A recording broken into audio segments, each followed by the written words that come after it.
statistic that has the...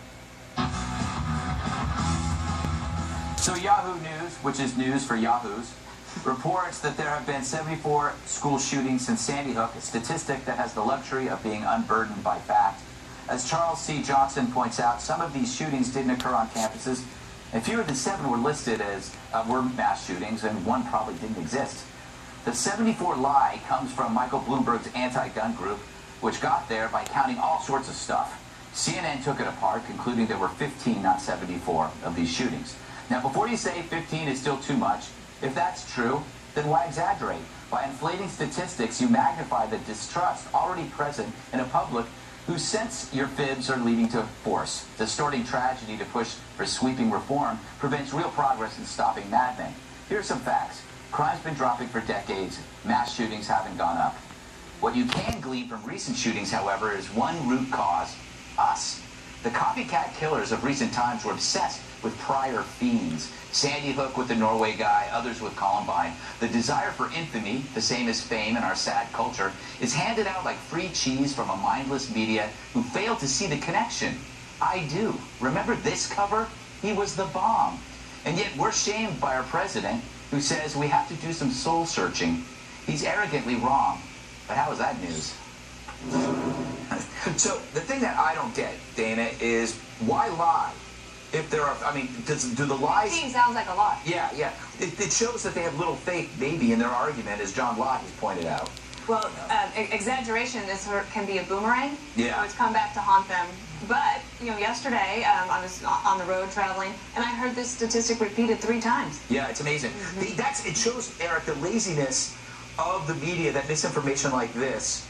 Oh, actually, even the White House, that they just swallowed that stat. You know what stat they forgot? What? In the 60s, gun homicide started to rise. In the 70s and 80s, it surged. It peaked in the 90s. And since 1993, gun homicides are down 49% in America.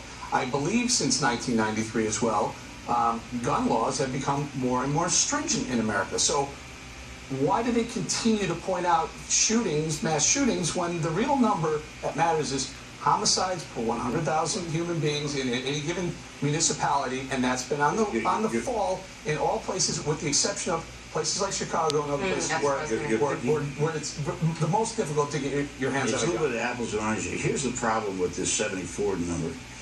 Parents are afraid after these school shootings, right? They're worried about the kids. I don't care how, in a safe school district, it lasts for a long time, and they're worried about their kids.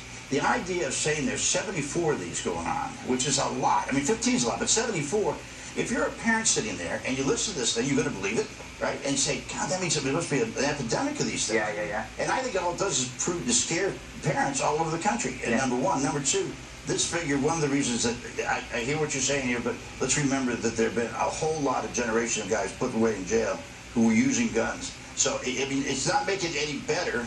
There are 2 million people in the federal prison system. A number of those are in there for gun.